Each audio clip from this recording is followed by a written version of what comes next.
Një ditë pas marrëveshjes, opozita e re takim ambasadorët nuk bien dakord për kodin e ri, Murrizi thot se votojnë pa ndryshuar sistemin. Arrestohet shefi I postës policore në Fusharës, abuzoi seksualisht me 15 vjeçaren, Lesha I thot se është akt I rënd kriminal, do të forcohen dëshkimet ligjore. 5 ditë pas inaugurimit, tha tapeti I barit në Parkun Rinia, shfaqen gropa me ujë dhe balë, bashkia harxhoi 1 miliard lekë për rehabilitimin. Vendimi I parë I qeverisë sotin në Kosovë, shfuqizohet reciprociteti I vendosur nga Kurti, hapet rrugë dialogut me Serbinë.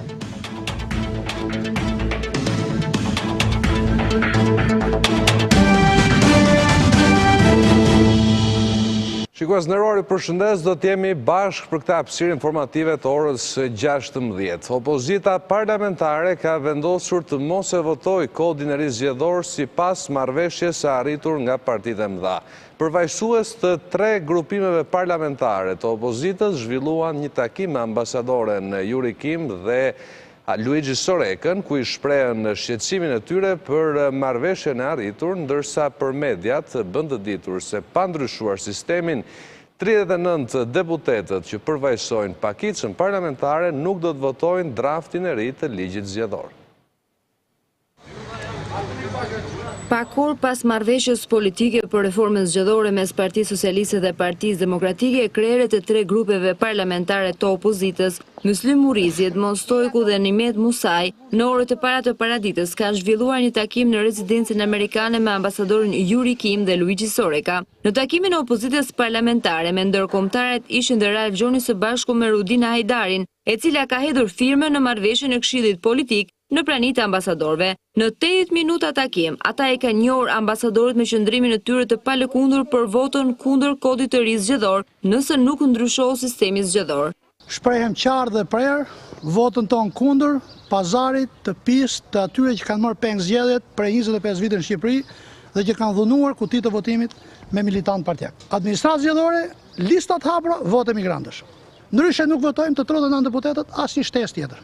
I pyetur nëse ambasadorja Yuri Kimi ka kërkuar votën për kodin e ri zgjedhor, kreu I grupit demokrat u shpreh. Nuk e mora vesh se çfarë kërkoi, nuk I lam hapësirë kërkesave saj. Partia Socialiste për të votuar kodin e ri zgjedhor I duhen edhe votat e pakicës, por me qëndrimit e deputetëve të këtij grupi mund të çojë reformën drejt një tjetër ngërshi, por kush për opozitarët nuk është vetëm sistemi, por dhe vota e emigrantëve. Pavarësisht se përfaqësuesi I mazhorancës në Këshillin Politik thotë se kjo çështje do të delegohet Komisionit Qendror të Zgjedhjeve pas miratimit të ndryshimeve për të marrë me infrastrukturën. Ministri I Brendshëm Sandër Leshaj ka komentuar skandalin e abuzimit të 15 vjeçares dhe pezullimin e shefit të komisariatit në Fusharës. Nga ani I Hotit, ku inspektoi punën në këtë dogan, I pyetur nga televizioni Ora, tha se ajo ka qenë një ngjarje që ka marrë vëmendjen e policisë, duke premtuar se këtij rasti do t'i shkohet deri në fund. Ministri I Brendshëm Sandër Leshaj vlerëson se ka ardhur momenti për të ndërhyrë në legjislacion, duke forcuar ndëshkimet për abuzuesit seksual. Nga pika kufitare e Hanit të Hotit, Leshaj tha për gazetarët se rasti I të miturës që u abuzua nga shefi I komisariatit të policisë së Fusharzit është një këmbën alarmi që duhet të marrë dënimin e merituar. Ka rënë preh edhe e një sjellje të ulët, pa dinjitet, kriminale, dhe të papranueshme të një punonjësi policie I cili do të duhet që të mbrohet para ligjit. Ndoshta ka ardhur koha të mendojmë për të rishikuar në thelb qasjen tonë në drejtim të mbrojtjes së viktimave të mundshme të dhunës seksuale dhe kryesisht të fëmijëve, të miturve, duke shtuar penalitetet në tërësi. Leshaj theksoi se çështjes do t'i shkohet deri në fund. Ne jemi shumë të vigjilentë dhe shumë të gatshëm për të goditur me të gjithë forcën e ligjit, duke shkuar atij deri në skaj. Në përgjigje të interesit të gazetarëve, Leshaj u shpreh se dënimi me vdekje nuk do të kthehet në Shqipëri për të tilla raste, por theksoi se bashkëpunimi mes autoriteteve dhe shoqërisë duhet të rritet në vijim. Në fakt, ngjarjet e rënda të abuzimit seksual të ndodhura në Tiranë dhe në fusharës kanë sjellë reagimin e grave dhe vajzave në qytetet ndryshme të Shqipërisë. Me pankarta në duar, në Korçë, gratë dhe vajzat kërkuan gjykim të drejtë për abuzuesit. Me pankarta në duar dhe me thirrjet për barazi gjinore, qindra vajza dhe gra në Korçë e Sarand mbushën sheshet mesditën e së shtunës. Në Korçë kërkuan gjykim të rënd për abuzuesit. Që për ata të mos ketë gjykime të shkurtuara apo të zgjatura, por të jepet direkt gjykimi, dënimi maksimal. Por dhe reagim nga shoqëria për t'i parë djem dhe vajzat si të barabartë. Në mentalitetin shqiptar, që është faktikisht një mentalitet i mykur, kur çdo e drejtë jepet thjesht djalit, por gjithsesi kjo protestë nuk është që ne të bijmë kundra djemve ose kundra mashkullit, por është thjesht që domethënë mos mbulohen fajet e tyre dhe të akuzohet thjesht femra, sikur e ka kërkuar apo diçka e tillë. Në Sarand, prindër dhe mësues kërkuan krijimin e një regjistri elektronik për të identifikuar abuzuesit. Jemi këtu për të firmosur peticionin që të bëhet një regjistër elektronik i aksesueshëm nga çdo njeri. Këta njerëz duhet të njihen nga të gjithë. Këtyre njerëzve duhet t'u themi stop. Thirrjet për t'i denoncuar ato ishin në qendër të manifestimit. Të gjitha vajza dhe gra, të gjithë ne të tjerët që dim dhe nuk flasin, duhet të denoncojmë dhunën në mekanizmat e referimit pranë çdo bashkie të ngritur. Dhe nëse ata nuk janë në pozita të na ndihmojnë, atëherë duhet ta ngrëmë zërin të gjithë bashkë ne. Për rreth një orë vajzat dhe gratë marshuan në qendër të qyteteve për të solidarizuar me viktimat e dhunës seksuale e për t'i treguar se ato nuk janë vetëm. Autoritetet kanë zbardhur ngjarjen e 3 ditëve më parë në Kamës ku një besimtar ekstremist ndalonte fëmijët të shkonin në shkollë dhe u konfliktua gjithashtu edhe me punonjësit e policisë. Prokuroria ka kërkuar gjykatësit masën e arrestit për të, ndërsa mbi autorin rëndon akuza e goditjes për shkak të detyrës. Prokuroria ka kërkuar gjykatës të lërë në masën arrest me burg Roland Kryemadhin, i cili pak ditë më parë bëri rezistencë ndaj policisë në zonën e Kamzës. Në dosjen e prokurorisë thuhet se Kryemadhi nuk ka qenë në bonesë në momentin kur policia ka shkuar në derën e tij, por ka ardhur më pas me biçikletë. Në këtë moment policia ka kërkuar që të shoqërohej atë drejt gjykatës së Tiranës, por Kryemadhi ka bërë rezistencë duke e qelluar në bark një prej punonjësve të policisë. Sipas akuzës, Kryemadhi ka arritur që të largohet nga duart e policisë dhe ka hipur në terracën e banesës së tij me një armë në dorë, nga ku më pas ka kanosur dhe punonjësit e policisë. Kryemadhi ka bërtitur me zë të lartë, pasha Allahun largoni që këtu se do ju vras. Më pas ai ka zbritur nga banesa dhe i ka drejtuar armën një tjetër polici nga dera, duke e kërcënuar se do e vriste. Nisur nga fakti se Kryemadhi ka qenë i armatosur, policia ka kërkuar ndihmë nga Renea, ndërkohë që pas kontrollit në banesë, ata kanë gjetur vetëm një thik me te nga të dyja anët, po jo armën me të cilën policia pretendon se ai ka kërcënuar. Prokuroria vlerëson të lishëm arrestin e Kryemadhit, ndërsa mbi të rëndon akuza e goditjes për shkak të detyrës. Masa e sigurisë për Kryemadhin pritet të komunikohet gjatë ditës së diel në gjykatë, ndërkohë që familja e tij jeton prej vitesh në zonën e Kamzës. Rolandi njihet si besimtar ekstrem i besimit musliman, ndërsa nuk kanë pranuar të çojë asnjë prej fëmijëve në shkollë, me pretendimin se ato i edukon Allahu. Pas 72 orëve të ndaluar, drejtuesit e zinxhirit komandues të drejtorisë së kufirit dhe emigracionit që akuzuan si të përfshirë në trafikun e emigrantëve nga lindja e mesme, janë lënë të lirë nga gjykata me kërkesë të prokurorisë. Për të ndaluarit u vendos masa e pezullimit nga detyra, si dhe ajo e mos lejimit të largimit nga Shqipëria deri në përfundim të këtyre hetimeve. Gjykata e Tiranës ka vendosur të lirojë nga burgu të gjithë zinxhirin drejtues të drejtorisë së kufirit në Tiranë, të arrestuar pak ditë më parë pas skandalit të trafikimit të emigrantëve nga lindja e mesme. Për këtë skandal u arrestua drejtoresha e drejtorisë rajonale të kufirit e emigracionit në Tiranë, bashkë me 3 zyrtarë të tjerë, për të cilët në seancat e zhvilluara të shtunën për dhënien e masës së sigurisë, gjykata vendosi vetëm pezullimin e ushtrimit të funksioneve publike deri në përfundim të hetimeve. Ndërsa për pakistanezin Salim El Sheikh Yosef u vendos të ndalojë dalja jashtë vendit. po ashtu edhe motra e drejtoreshës së kufirit së Kacabani u vendosi mas shtesë të mos lejohet të dalë jashtë shtetit, sidomos detyrim paraqitje. Sipas policisë, pas hetimeve të kryera, të pandehurit akuzohen për fenomenin e abuzive të kryera nga punonjës të policisë së drejtorisë rajonale të kufirit dhe migracionit Tiranë, kryesisht në zbatim të procedurave për lëshimin e lejeve të qëndrimit ndaj shtetasve të huaj nga lindja e mesme që hyn në Shqipëri. Sipas policisë, këta shtetas dyshohet se në bashkëpunim me shtetas të ndryshëm që përfaqësojnë firma e kompani në fushën e turizmit, kanë keq përdorur atributet dhe kompetencat ligjore që u jep funksioni, duke shkelur detyrimin ligjore për pajisjen e shtetasve të huaj me leje qëndrimi. Dyshohet gjithashtu se ata kanë favorizuar apo ndihmuar në realizimin e trafikut ndërkombëtar të qenieve njerëzore nëpërmjet Shqipërisë. Policia bën me dije se është e dokumentuar se kjo veprimtari e kundralishme është kryer për një kohë të gjatë në bashkëpunim me njëri tjetrin dhe me shtetas të tjerë kundrejt shpërblimeve financiare të konsiderueshme. Gjithashtu në këtë veprimtari antiligjore përfaqësues të firmave e kompanive të ndryshme përpilonin dokumente zyrtare të falsifikuara, të cilat konsistojnë në krijimin e kompanive fiktive, kontratave fiktive të punës, adresave të rreme, enkas për të plotësuar detyrimet që sipas ligjit për përfituar leje qëndrimi në Shqipëri. Ndaj tyre rëndojnë akuzat për dhënien ndihme për kalimin të palishëm të kufirit, shpërdorim detyre si dhe falsifikim dokumentash të kryer në bashkëpunim. Gjithashtu dhe Drejtoria e Standardeve Profesionale në Policinë e Shtetit ka nisur hetimin disiplinor për shkelje të rënda të atributeve e kompetencave të policisë. Tirana vion tjetë epiqendra e rasteve aktive me COVID-19. Sipas Ministrisë, në 24 orët e fundit janë evidentuar 20 raste të reja dhe midis tyre edhe një mjek të cilit i është rikthyer virusi për herë të dytë. Dje u shënua edhe viktima numër 34, pasi një 85 vjeçare ndroi jetë për shkak edhe të sëmundjeve shoqëruese.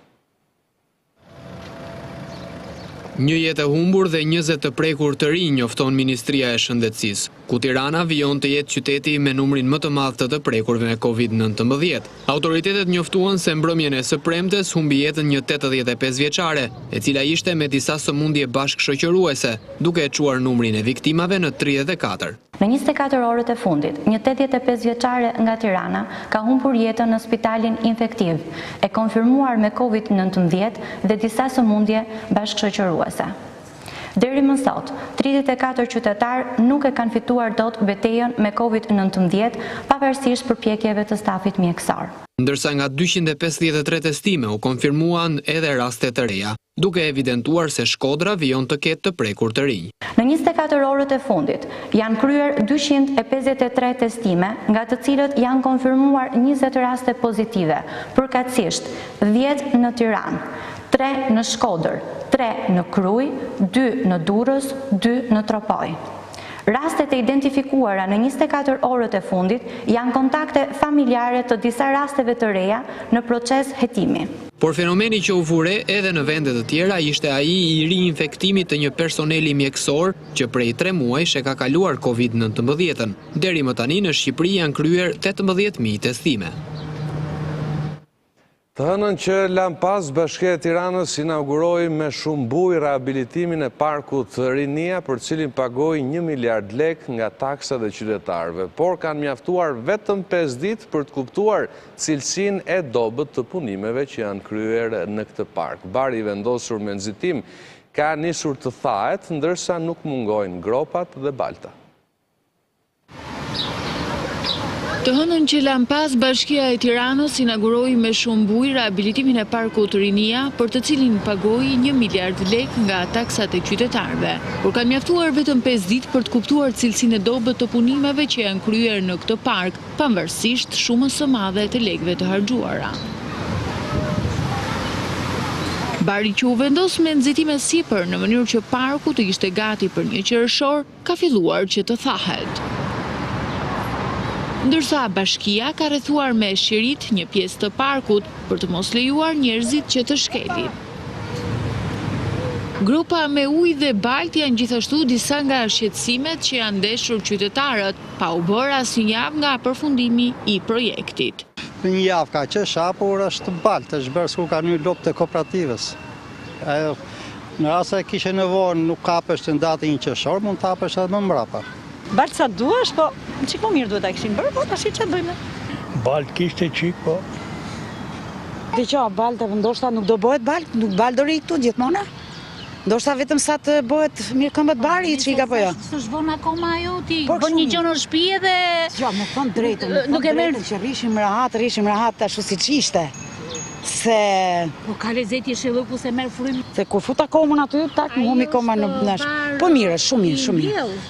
Ja, yra në për ata janë bërë gjithë balë, edhe në pjesë të bari, se barin e kanë barë artificial, nuk e kanë barë. Thanë do këtë fusha, lojrash, dominosh, këtë tash. Vetëm 2 tavolinat janë kredi, s'kas. Të moshuarit ngrejnë shqetësimin edhe të stolave. S'ka stola. Stola duhesh, se s'ka park në bot pa stola. Nuk ka, a i ka vëna në slatë në stola që sullet njëri që të shurdojnë makinat veshat të marri bend të kogës, edhe këtu e ka në pasor. Ka stola ka, në thoi, ku i ke stola? Ndaj mendojnë se parku ishte më mirë më parë dhe se nuk ishte i nevojshëm një investim i tillë kaq i madh. Për mendimin tim, më mirë ishte si që ka qenë, si ishte, ajo ujë qytetin e parë, se unë erdhe ndata një Qershor, që e pash, ujë buron të atje ma tanë të lujti, s'ku është burim. Është vërshduar në kokët i kështë me vrapë. Kishin malë dhe për varë, kështu, rreth e qashë, se që janë të ngrehina, kështu, kjo ishte gjëha me bukur, këtu. Në lidhje me procedurat e tenderit për rreth 1 miliard lek, për habilitimin e parkut Rinia, edhe Open Date ka vendosur flamurin e kuq, ndërsa Ora News ka kërkuar dhe një përgjigje nga kryebashkiaku Veliaj, i cili refuzon të përgjigjet. Partia Demokratike kërkon që SPAK-u ta hetoj kryebashkiakun Veliaj dhe kryeministrin Rama për pastrimin e parave të krimit nëpërmjet kompanisë Eko Tirana. Sipas demokratëve, Veliaj mund të jetë përdorur nga klane mafioze italiane, ashtu si miku i tij, ish kryetari i Bashkisë Veronës. Afera me mafjen e plerave duhet hetuar edhe në Shqipëri. Nuk duhet hetuar vetëm Erion Veliaj që ka firmosur marrëveshjen me bashkëpunëtorin e Ndragetës, por duhet hetuar dhe Edi Rama, i cili ishte nismëtari i kësaj marrëveshje mes mafiozësh. Deri tani, Eko Tirana, me ortake kompaninë publike të Veronës, të përdorur nga mafia kalabreze, është paguar rreth 4 milion euro nga Erion Veliaj, duke përfshirë edhe pagesën për diferencimin e mbetjeve, kur ky proces as nuk ekziston në Tiranë. Edi Rama dhe Erion Veliaj duhet të hetohen nga SPAK për lidhjet e mundshme me aferën mafioze të plerave për pastrimin e parave të mafjas italiane me kompaninë publike Eko Tirana. 7 miliard lek ka parashikuar t'jap kryebashkiaku Veliaj për rehabilitimin e kopshtit zoologjik. Fituesi tenderit për rehabilitimin e këtij kopshti është shpallur bashkimi i 4 operatorëve ekonomik, mes të cilëve edhe kompania GPG Company në administrimin e paqësor Buzit, i arrestuar rreth 1 vit më parë për krijim të skemave mashtruese me TVSH-n. 7 miliard lek ka parashikuar t'i jap kryebashkiaku Erion Veliaj për rehabilitimin e kopshtit zoologjik. Fituesi tenderit për rehabilitimin është shpallur bashkimi i operatorëve ekonomik, Et Konstruksion, GPG, Alba Konstruksion dhe Veko. Pjesë përbërëse e këtij bashkimi operatorësh është dhe kompania GPG, në administrim të së cilës është paqësor Buzi, i cili zotëron 50% të aksioneve. Ai është një emër i njohur për drejtësinë, pasi rreth 1 vit më parë u arrestua bashkë me 14 biznesmen të tjerë në akuzat e krijimit të skemave mashtruese me TVSH-n, falsifikimit dhe fshehjes së të ardhurave. Por ky nuk është rasti vetëm që kompania në fjalë shpallet fituese, pasi në Open Data rezulton të ketë fituar plot 31 tendera të tjerë që nga viti 2015 me një total prej mbi 20 miliard lekësh. Por Bashkia e Tiranës ka zgjedhur që kësaj shifre t'i shtojë edhe tenderin për rikonceptimin dhe rehabilitimin e kopshtit zoologjik. Përveç fituesit në garë kanë marrë pjesë edhe 2 kompani të tjera të cilat janë skualifikuar, njëra pasi nuk ka paraqitur ofertë ekonomike, ndërsa tjetra sepse nuk plotëson disa kritere. Shumës prej 7 miliard lekësh do t'i shtohet dhe tenderi për mbikëqyrjen e punimeve, por edhe për këtë tender ka ndodhur e njëjta procedurë si në rastin e parë, ku nga 3 pjesëmarrës 2 janë skualifikuar. Për mbikëqyrjen e punimeve për objektin, rikonceptimi kopshtit zoologjik janë shpallur fitues të tenderit prej mbi 90 milion lekësh, Operatorët A&D Engineering dhe Son Engineering Construction. Pikërisht këto dy kompani fituan në prill të vitit 2019 tenderin prej mbi 220 milion lekësh për studimin e projektit të kopshtit zoologjik. Projekti ndër të tjera parashikon dhe ndërtimin e një bar-restoranti brenda mjediseve të kopshtit.